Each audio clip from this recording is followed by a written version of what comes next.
Welcome back to the Lemon Factor. I'm Chad, and today I have a bittersweet video for you. As you can already tell from the thumbnail, I am looking to sell one of our project cars, the first generation Lexus IS300, specifically a 2003 Lexus IS300 SportCross.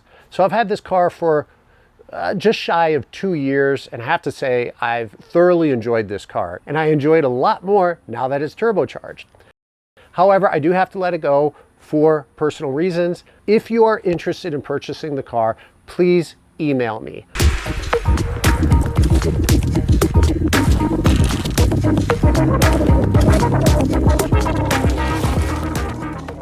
I'm going to go through in detail in this video what has been done to the car so you know exactly what you're getting, which is a lot. I am looking for reasonable offers.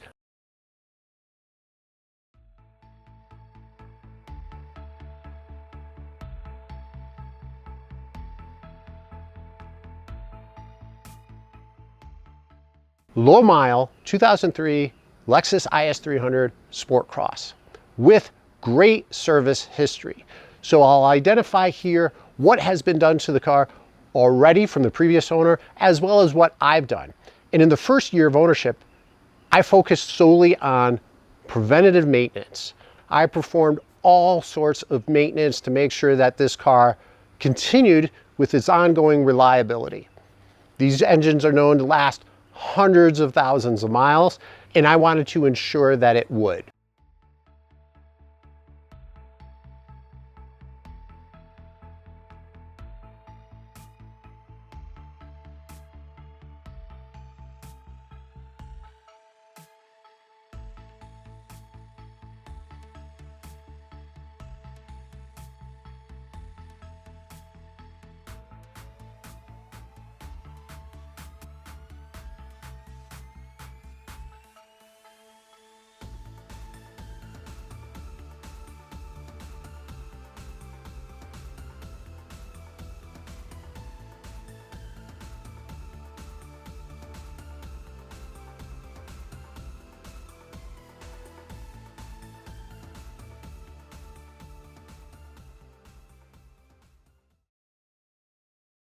I then started focusing on some mild upgrades. One of the biggest changes I made to the car is the color of the car. Lexus offered a whole bunch of different colors, some of which are pretty rare, but the color that really stood out the most, or maybe second most, the green is pretty impressive, was the blue, the different blue options. So when I got this car in gray, it met all my criteria except for the color. And instead of waiting for that unicorn, I decided to wrap the car. I've done some vinyl wrapping on other cars, by no means professional, but I think it turned out really, really well, and I get tons and tons of compliments on this blue.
I decided to install a turbocharger. I wanted to check out the CX Racing Turbo Kit. I know it's been out for a while, and a lot of people say it's garbage. Some people say it's a great starting point. I'm going to try it out for myself. However, things changed quite quickly after I got the kit and started doing the install. So I did change a lot of the parts. This is not a CX Racing kit. I would say maybe only half the parts are CX Racing. So I am using the CX Racing exhaust manifold, the turbo manifold. However, I upgraded the turbo to a Gen 2 Precision 6266 ball bearing turbo.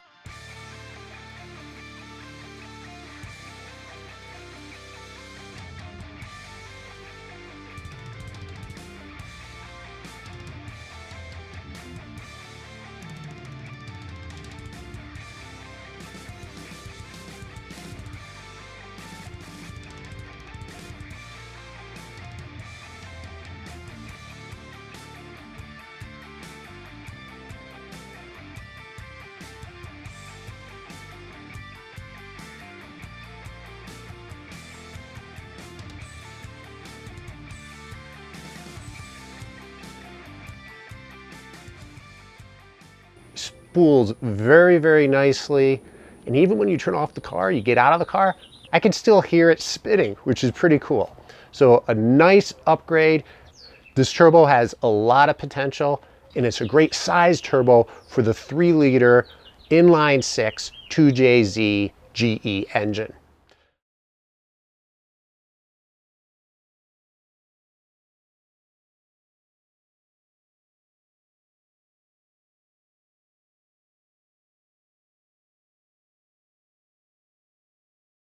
I also updated the wastegate. We don't want to mess around with any boost creep or mess up the engine by not having the wastegate do its job by controlling that exhaust gas. So I did upgrade that to a tile or teal. In addition to that, I upgraded to a Greddy blow-off valve. The Greddy blow-off valve is super easy to install. It's super easy to adjust. So you can adjust it manually just with the dial on the top, which is really nice. I did use the intercooler and the intercooler piping of the CX Racing kit, so no problems there. I did not use any of the oil feed or oil return lines. I custom made my own using PTF lines, some Evil Energy fittings. It's been running beautifully, no leaks. No leaks. It has a nice direct line from the bottom of the turbo right to the oil pan. From the start, I did use a standalone ECU. I'm using the ECU Masters EMU Black with their plug-and-play harness. And I have to say, it was super easy to install with the plug-and-play harness. The software itself is easy to use. I've been very happy with it. And with that, I do have a custom tune. It is running 6-7 PSI of boost with a very conservative tune as far as the fueling and, more importantly, the timing. The timing has been tuned using the Fowler Tuning knock detector. This is a really neat device. What I did was I replaced the 2 knock sensors. I upgraded that to a Bosch sensor. I then integrated the 2 of them, connected it up with the dash monitor. And you set this up, it'll show you visually with the LED lights if it's starting to detect knock. And you do have to initially set that up, so that took a little work to fine tune that so that you can distinguish between engine noise and some engine knock, but that's set up. It does have a jack where you can put headphones on and you can hear it, which is pretty cool. It works very, very well. You can hear, get an understanding of what the sound is under normal loads, and then you can start picking up what actual knock sounds like. But it's not just the visual indication. This is tied directly into the EMU Black, and it records the data. And with that recording the data, you can map out and you can see where there's spikes in potential knock coming from the engine. And we kept the ignition timing super conservative, slowly turned it up under high load conditions, and that way we could start seeing where some of the knock became present. Again, very conservative. We did not push it to the edge, but because of that, we know where the threshold is, and the ignition timing itself is tuned based on about 7 PSI with 91 octane.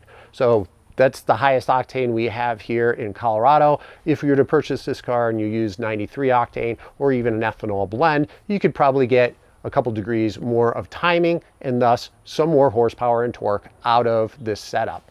We do have a boost gauge that is running off its own wideband sensor. This is the second sensor, so a little further back down on the downpipe.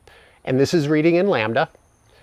This in-dash gauge reads about 0.02 higher in lambda than the first sensor, the first wideband sensor I have that is closest to the turbo, that is tied directly into the EMU black. So if you're to drive the car and you're looking at the lambda and you're thinking in your mind, how does this compare to what your target is, it'll read about 0.02 higher than what the EMU black is reading. And that's just because of the distance within the downpipe and maybe a little bit of a nuance between the sensors, the devices, the timing, etc. So I just point that out because we have tuned it specifically to the target air-fuel ratios, and it's spot on, but it's been fully tuned, like I said, and we also have it now on closed loop. So any slight variations, the EMU black is self-adjusting to ensure that it gets that target air-fuel ratio. Before I finish, as far as the tuning, the only thing that stands out that needs a little bit of work is the cold crank start. And that's because I need various temperature mornings or cold starts to fine tune that, to make sure that, you know, that it is working under all sorts of conditions, super cold outside, warm outside, etc. It does start up every time, no issues there.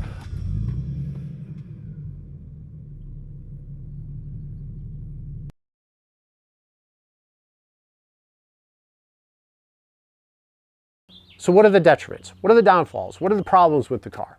Really, there's no problems. I will say probably the biggest detriment is the automatic transmission. If it's in full auto, it's not all that fun. And because it produces so much power, high end, the automatic transmission does struggle when it comes to shifting. But I have not shimmed the automatic transmission. I don't know how much that will improve that. I haven't done that because I had intended to change out the transmission.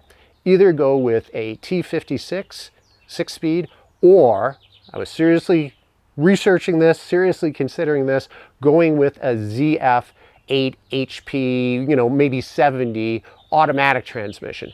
Never got to that. Love to know how that would work. So if you are interested in this car, please send me an email. Let me know. Please, no lowball offers, right? This car is a very solid car. With that said though, I'd love to hear from some of you, even if you're not interested. I'd love to hear what you think it's worth. Leave a comment below.